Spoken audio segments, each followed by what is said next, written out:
Today I'm going to talk about three different types of intermolecular attractions. Now, intermolecular means between molecules. So these are not going to be things like covalent, ionic, or metallic bonds. Those are within a molecule holding the atoms together inside of the compound.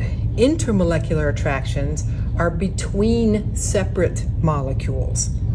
So they are much, much weaker than regular bonds. And we're going to go from the weakest to the strongest. Intermolecular attractions are also called van der Waals forces. And remember, it's between separate molecules. The first type we're going to look at is called a dispersion force. So let's consider some molecules of a nonpolar substance that are just kind of hanging out together. So I'm going to draw them looking a little bit like jelly beans. So here is a molecule, and here's the one next to it, and here's the one next to it. And if it is a nonpolar substance, then there are no dipoles. The electrons are still moving around though. So as these electrons are randomly moving about, it would be possible at some instant in time for more of them to shift to one side. And this would give us a little negative dipole. That little sign there is used for dipole. And that would make the other side a positive dipole. So just for a little instant, our electrons shifted more toward the left, and we got a little temporary dipole. Well, this molecule that's next to it also has electrons, and those electrons feel that positive charge, and positives attract negatives. So these electrons are going to go woo and move to the left, and we're going to get a little negative dipole and a little positive dipole. And when that forms, we have this little attraction between these separate molecules, and that is a dispersion force. Well, this continues on down the chain, kind of like the wave at a football game.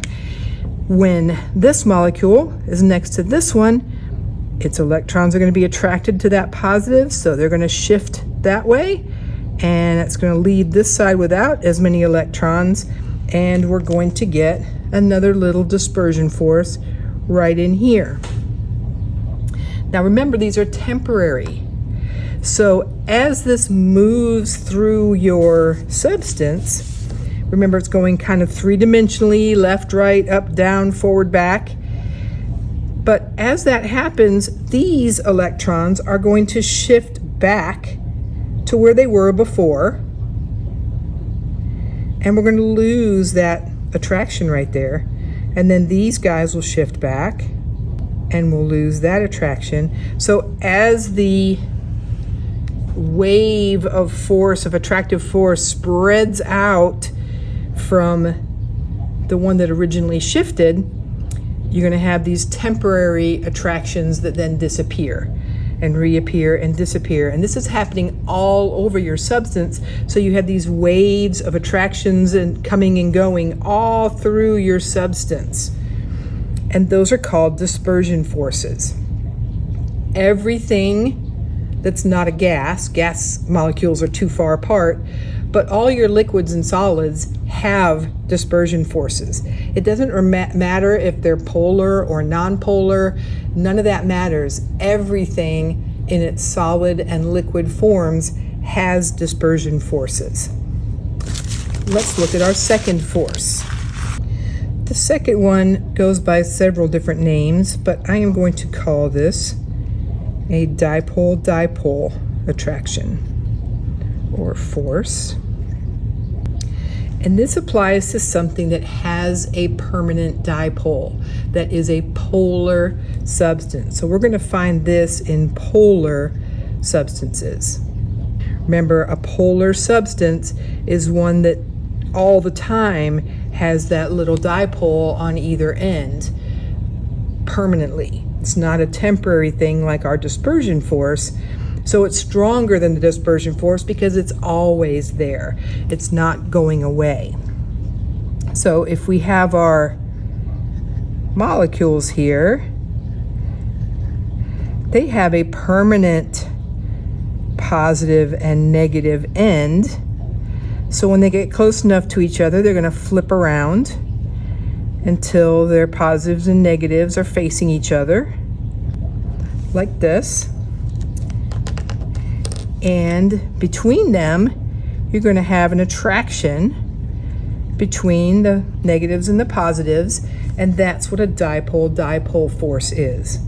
And it's going to stay there. It's not going to disappear.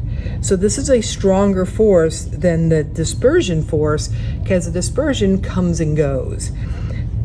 This polar substance has both the dipole-dipole and the dispersion force. So even though it has permanent dipoles and permanent attractions, it also has waves of stronger and weaker attractions that move through the substance.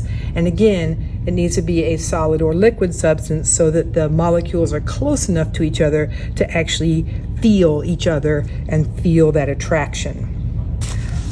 Our third type is called a hydrogen bond.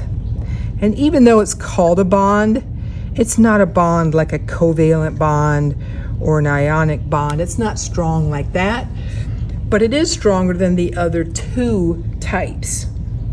You find a hydrogen bond in something that has to contain hydrogen, obviously, and it contains one of the three elements with the highest electronegativity, which is fluorine, oxygen, and nitrogen.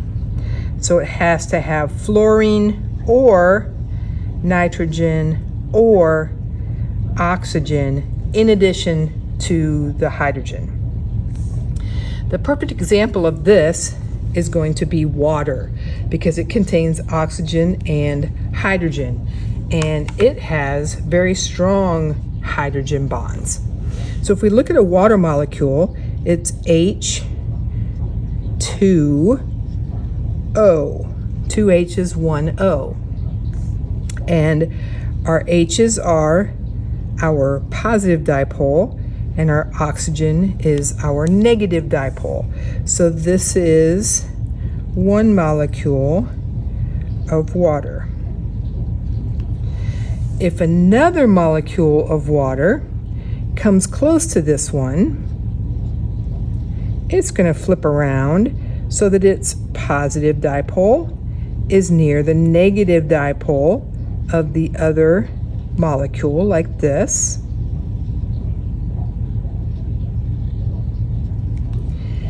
And we get this pretty strong attraction between those molecules. Now, if you think about water and we think about our electrons, oxygen has two pairs of unshared electrons in its outer shell. And so when this other water molecule gets close to it, what happens is hydrogen's electron is stuck over here close to the oxygen. So hydrogen has one electron, it's in this bond with this oxygen, and this hydrogen, its electron is caught in that bond. So what's hanging out here is just a proton, which is a positive charge. And so that proton is attracted to those electrons. And so we get a hydrogen bond between the molecules. Remember, this is not a hydrogen bond. This is within the molecule, and that's just a regular covalent bond. An intermolecular attraction is between two separate molecules. Now, our hydrogen bond is the strongest of the three. But what you may have realized by this point is that if something has a hydrogen bond, then it's going to be polar. And if it's polar, it has dipole-dipole forces. And we already said everything has dispersion forces. So if it has a hydrogen bond, it has everything. If it has a dipole-dipole force, if it's polar but doesn't have a hydrogen bond, then it has these two. And if it's nonpolar, the only thing it has is a dispersion force. So the further we go down our list, the more attractive forces it has between its molecules. I hope this has helped, and please come back and view some of my other videos. Please like and subscribe, and have a great day.